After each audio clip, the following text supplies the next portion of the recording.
In the Horn of Africa, a dangerous dispute is threatening to erupt into conflict.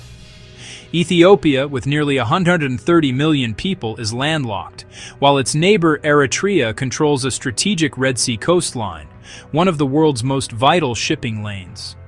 On December 1, 2025, tensions are at a breaking point. Ethiopia's leaders call seaport access an existential issue, hinting at force. Eritrea warns, "Do not cross a red line." The world, especially the US, is watching closely, balancing strategic interest with the region's fraught history. Washington acknowledges Ethiopia's economic need for a port but insists Eritrea's sovereignty must be respected. The stakes are high, not just for Ethiopia and Eritrea, but for global trade and security. A new war here could have devastating, far-reaching consequences. The peace deal that once earned Ethiopia's prime minister a Nobel Prize now feels like ancient history.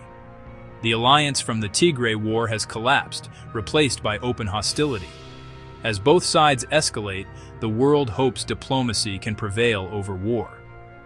This fundamental clash, Ethiopia's ambition versus Eritrea's sovereignty, could reshape the Horn of Africa for years to come.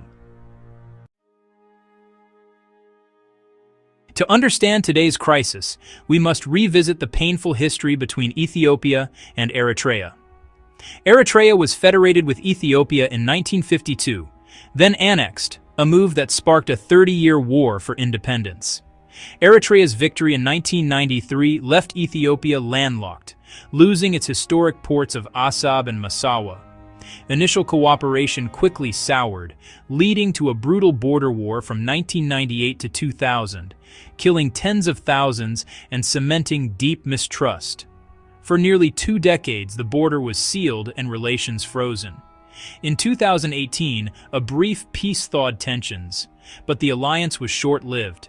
Eritrea felt betrayed by the 2022 Pretoria Agreement, believing it let their enemy, the TPLF, survive. Old animosities have returned, and the issue of Ethiopia's access to the sea is once again at the forefront. This legacy of war and betrayal makes today's dispute so emotionally charged and hard to resolve. Ethiopia's push for sea access is driven by economic and demographic pressures. With a population nearing 130 million, Ethiopia relies on Djibouti for 95% of its maritime trade, at a steep cost. Leaders argue this dependency stifles growth and leaves the country vulnerable. Prime Minister Abiy Ahmed frames the issue as a matter of national survival, vowing to reclaim sea access. Ethiopia's controversial deal with Somaliland for port access triggered regional backlash, but focus has shifted back to Eritrea's Assab port. The government uses the port issue to rally national unity and distract from internal crises, including economic hardship and regional insurgencies. Ethiopia's quest for the sea is a volatile mix of necessity, pride, and political calculation. The stakes are higher than ever.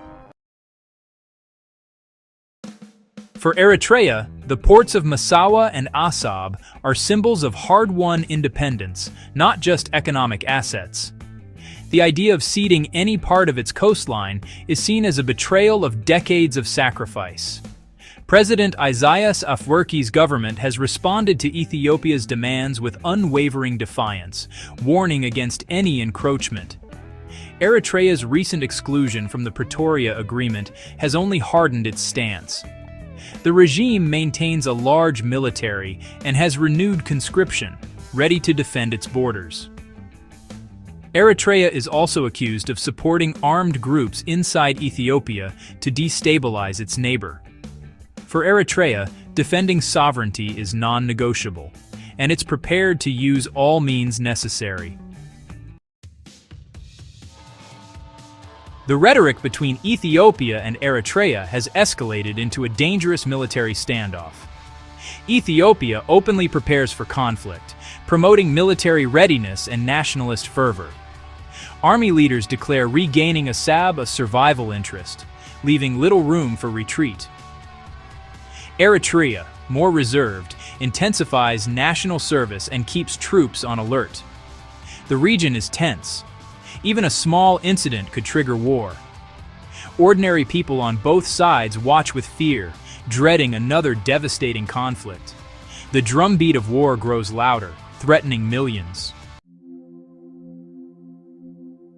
The U.S. is a key player, but its influence is limited. Washington supports Ethiopia's economic needs, but insists on a peaceful, lawful solution that respects Eritrea's sovereignty. The U.S. pushes for dialogue and mediation through the African Union, discouraging any military action. However, both countries are wary of foreign interference, and Ethiopia has cultivated ties with other powers like the UAE and Turkey. The U.S. can't dictate terms, but it remains crucial in rallying international partners and proposing creative solutions, like long-term port leases or joint infrastructure projects. The challenge: convincing two historic rivals that cooperation is better than conflict. The outcome of U.S. diplomacy could determine the region's fate. The stakes are global, with Red Sea trade and security hanging in the balance. The world is watching.